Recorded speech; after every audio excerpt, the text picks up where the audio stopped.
What's going on, guys? It's Greg here, aka NYPrepper.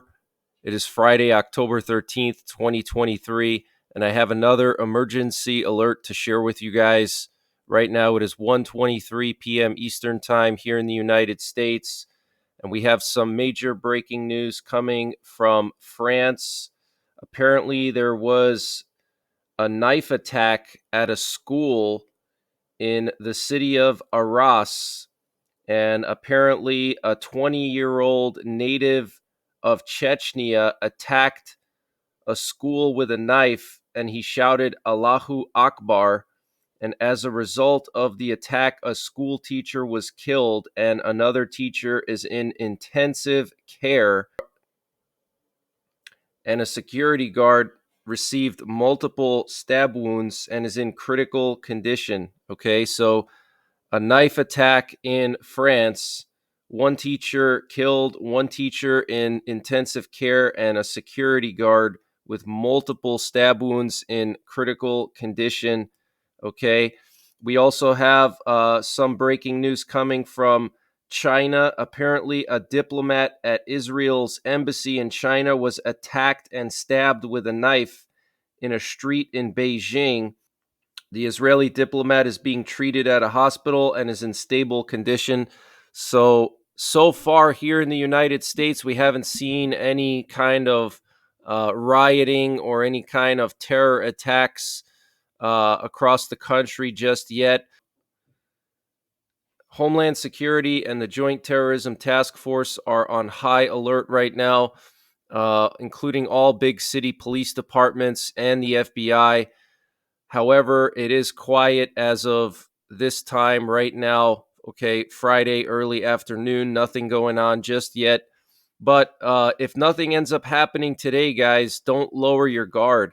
Okay, you have to remember that jihadists, they don't care about dates. Okay, they could still attack tomorrow, next week, or even a month later. Okay, we have probably thousands of jihadist sleeper cells in this country that are just waiting to, get activated, and they might just be waiting for the right opportunity when our guard is lowered, and then they're going to start carrying out attacks. Okay, so that's why, I don't like to obsess over specific dates. Okay, that could just be a way of throwing us off. Okay, they want us to, be super vigilant today, and then nothing ends up happening, and then tomorrow or Sunday, people lower their guard, and then that's when they strike. That's when they attack. Okay. So you need to be aware of your surroundings at all times. You need to identify escape routes anywhere you go. And you also need to identify areas of cover and concealment anywhere you go. If you go out into crowded areas, you need to carry a self-defense tool on your person 24/7 now. Okay. These are unprecedented times, and I do expect terror attacks across this country as this war starts to really escalate in the Middle East, because right now we're not even really in the full-blown portion of the war. Okay, this is just the beginning stage. Okay, Israel hasn't actually started their ground invasion yet, and Hezbollah hasn't really entered into Israel. Iran and Syria haven't really sent armies in. Okay, so right now it's just the initial stages of the war, and it's only going to escalate. Okay, so I want to just update you with all the latest information coming from Israel. There's a lot of updates here, so I want to just update you. Now, we currently have 2 nuclear war command and control planes airborne over the United States, one over Kansas and one over Texas. These planes are responsible for communicating with U.S. nuclear forces. They send out nuclear attack options and emergency war orders, which are basically nuclear weapon launch orders. And they can also remotely launch all of our Minuteman III ICBMs in the event that ground-based command and control gets wiped out in a nuclear strike. One of them is actually getting aerially refueled by a KC-135 Stratotanker. You can see the Stratotanker with the call sign Utah 61 flying in front of the Nuclear War Command and Control plane. So make no mistake about it, guys. Our nuclear forces are on high alert right now. And earlier this morning, we had more NATO surveillance and reconnaissance of the Baltic countries and Poland. We had a sub-Hunter plane patrolling the coast of Kaliningrad, and there was also a Rivet joint patrolling northeastern Poland along the border with Belarus and Russia. And the EU Commissioner Ursula von der Leyen was meeting with the president of Israel, Isaac Herzog. And during the meeting, there was an air raid and they were rushed to a bunker. Let me play this video for you, which shows Ursula von der Leyen going into a bunker with Isaac Herzog, the president of Israel. I mean, this is just surreal. Check this out.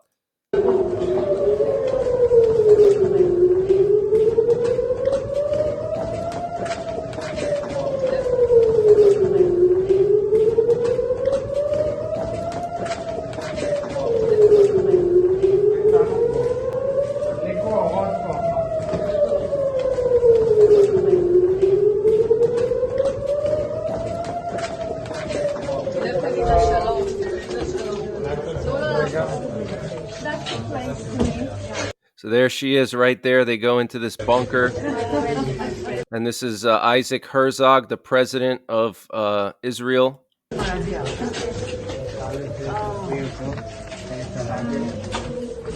All right, so crazy times we're living in.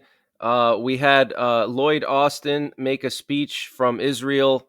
I want to just play a clip for you of what he said, basically just saying that the U.S. is going to support Israel. President Biden's direction, we have moved urgently to respond to this crisis and to send a strong message of deterrence. The USS Gerald R. Ford Carrier Strike Group is now in the region, led by the largest aircraft carrier in the world. The largest aircraft carrier in the world, guys. Okay, just like I said in one of my previous updates, this isn't just some rust bucket that they sent. You know, they sent the biggest aircraft carrier to Israel. We've augmented U.S. fighter aircraft squadrons in the Middle East, and the U.S. Department of Defense stands fully ready to deploy additional assets if necessary. The U.S. Department of Defense stands fully ready to deploy additional assets if necessary, okay? As President Biden has said, for any country, for any group, or anyone thinking about trying to take advantage of this atrocity, to try to widen the conflict or to spill more blood, we have just one word: don't. Wow, you hear that, guys? I'll play that one more time. Okay, basically warning Iran and Hezbollah, Syria, telling them not to get involved, okay? Thinking about trying to take advantage of this atrocity, to try to widen the conflict or to spill more blood, we have just one word: don't. The world is watching, and so are we. And we aren't going anywhere. Wow, strong words there.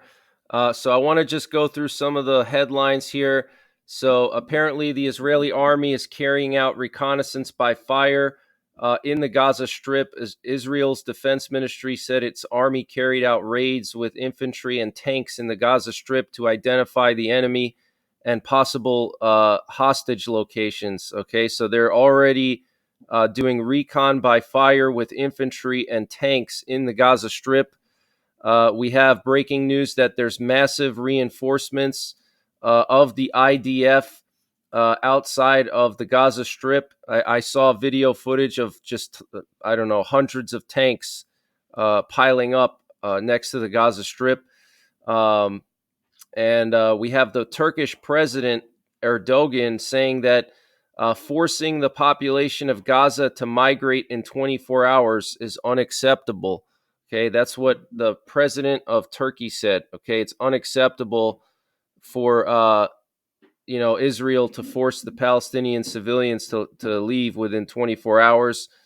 They want all the civilians to evacuate before they go in on the ground, and before they really start lighting it up with the heavy ordnance. And that could be as soon as sometime later on tonight. Okay, 24 hours. That's going to be sometime tonight is when that 24-hour period is going to expire. Okay, but Turkey, the president of Turkey, is saying that they don't accept that. We have the U.S. Secretary of Defense, Lloyd Austin, as you just saw him, meeting with the Prime Minister of Israel, Benjamin Netanyahu, the Defense Minister, Yoav Gallant, and all of Israel's military cabinet. We have the Defense Minister of Israel saying, "We will overthrow the Hamas government in Gaza and destroy its military capacity." Okay. And he also said, "This is a war for the existence of Israel as a prosperous state, as a democratic state, as a homeland for the Jewish people." All right. So, key word there, existence. Okay. This is a war for the existence of Israel. Okay. Anytime you hear a defense minister say something like that, it means that they've already calculated the possibility of using nuclear weapons, which, according to Israel's nuclear war doctrine, is known as the Samson option. And they came close to using the Samson option during the Yom Kippur War. In 1973, they put 12 atomic bombs on high alert because the Arabs were surrounding them. And eventually, the U.S. gave Israel a lot more equipment and weapons that they needed to fight the Arabs, and they decided not to use those 12 atomic bombs, but they had them on high alert. Okay, so they were preparing to use them if American aid, military aid, weapons was not received. Okay, we have the chief of Hezbollah saying that our missiles are directed at Israel and we are waiting for the 0 hour to destroy Haifa and Tel Aviv. Okay, that's Nasrallah. Okay, the chief of Hezbollah saying this. All right, missiles are directed at Israel and they are waiting for the 0 hour to destroy Haifa and Tel Aviv. Absolutely crazy, guys. And we have reports of new types of missiles being used in Gaza by Israel. Apparently, these new missiles or bombs have a massive blast radius, and this type of blast radius wasn't seen the last couple of days. So it looks like Israel is using more powerful ordnance, more heavier ordnance than before. Okay, so they're increasing the intensity. What you're looking at here is a picture of all the leaflets that the Israeli military has been dropping over Gaza. Okay, they're dropping these leaflets. I showed you guys one of these leaflets in one of my updates yesterday or the day before. I read to you the translation. It's basically telling the civilians to leave and to get south of the Gaza River, and to leave and not come back until the Israeli military says that it's safe to do so.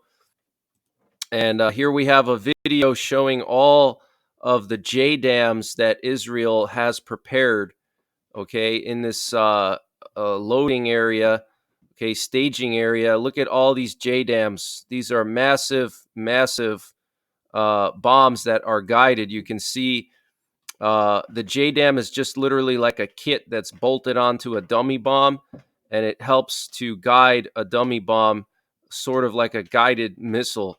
Okay, it has fins and it has like a steering system. Okay, and so they can turn dummy bombs into guided bombs. But look at the size of these bombs, guys. These things are massive, and they all have the JDAM kits installed.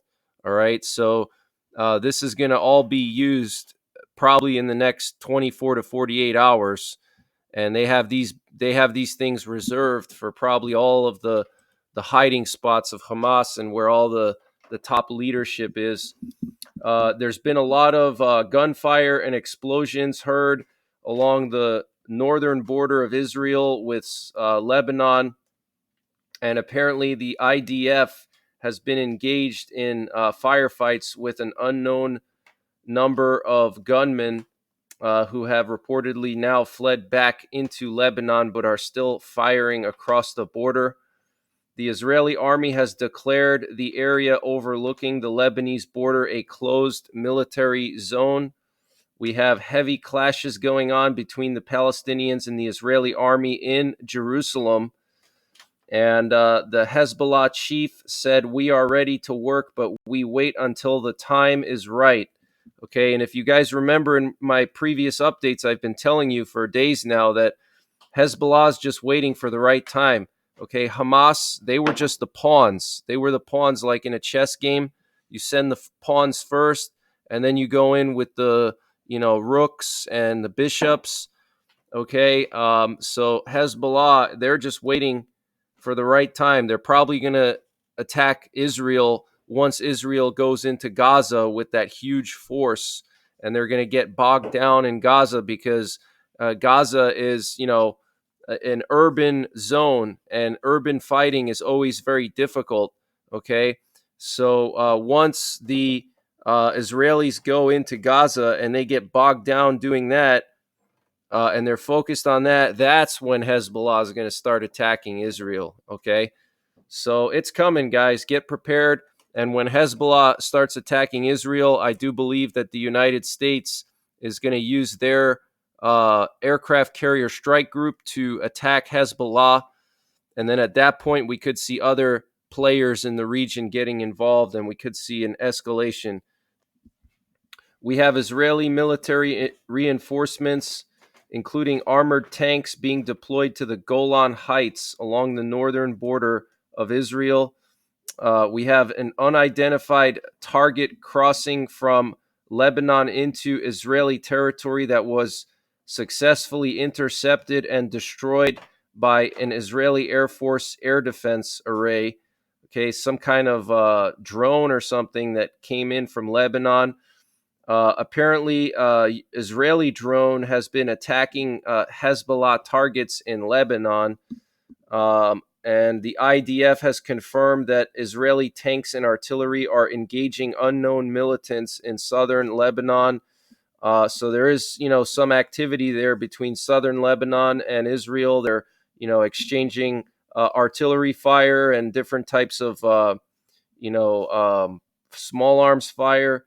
Okay, so there is some light combat going on between southern Lebanon and northern Israel, but it's not like a full-blown combat situation. We also have some reports of heavy impacts of rockets in Ashkelon, okay, which were fired by Hamas. In Jordan, there have been riots in Jordan, and they've been trying to scale the Israeli border fence, and the Jordanian security forces have deployed, men and equipment to try to stop these protesters. Okay, or rioters is really what they are, and they're trying to basically cross into Israel for some reason. The security forces of Jordan fired tear gas at people trying to approach the border fence. We had massive protests in Baghdad, in Tahrir Square in Iraq, in support of Palestine. Okay, so lots of people in Iraq supporting Palestine. Antony Blinken, the Secretary of State, met with the leader of Palestine, Mahmoud Abbas. Currently, the leader of Hezbollah is meeting with Iran's foreign minister in Lebanon. Okay, so Iranian foreign minister meeting with the leader of Hezbollah right now. Okay, the Israeli army has declared the West Bank a closed military zone. Apparently, there were rockets that were launched from Gaza towards the Ben Gurion International Airport earlier. And apparently, Hamas rockets hit an oil refinery in Haifa. Hamas announced the bombing of an IDF air base earlier today. It was the Hatzarim air base They used a salvo of missiles to target the Israeli airbase. The Israeli government is reportedly finalizing an executive order under which the power of the war cabinet that will result in the removal of the Qatari state-owned news network Al Jazeera from Israel due to their support for Hamas. Okay, so Al Jazeera is going to get banned in Israel. Saudi Arabia has ceased all further negotiations on the normalization of diplomatic relations with Israel. And Reuters is reporting that the Egyptian Foreign Ministry is rejecting Israel's orders for Gazans to leave their homes and evacuate in the southern direction within 24 hours. And we also have some breaking news coming in from Ukraine. Apparently, the Ukrainian army blew up a critical railroad track in Melitopol. Okay, and apparently the railroad track is used daily for transporting ammo and fuel from Crimea to Melitopol. Okay, so that's how the Russians were bringing equipment up from Crimea towards the front lines in Zaporizhia, and the Ukrainians destroyed that railway. So that's definitely a gain for them. And here we just have some footage showing the Israeli Iron Dome in action, intercepting Hamas rockets. Okay, but that's pretty much the latest information that I have. I'm going to keep updating you guys throughout the day. I'll be doing another update this evening, so stay tuned and make sure you hit the bell icon to get notified when I do these updates, and make sure you're subscribed, obviously. Other than that, take care, God bless, and don't forget the 3 Ps: prepare, practice, and persevere.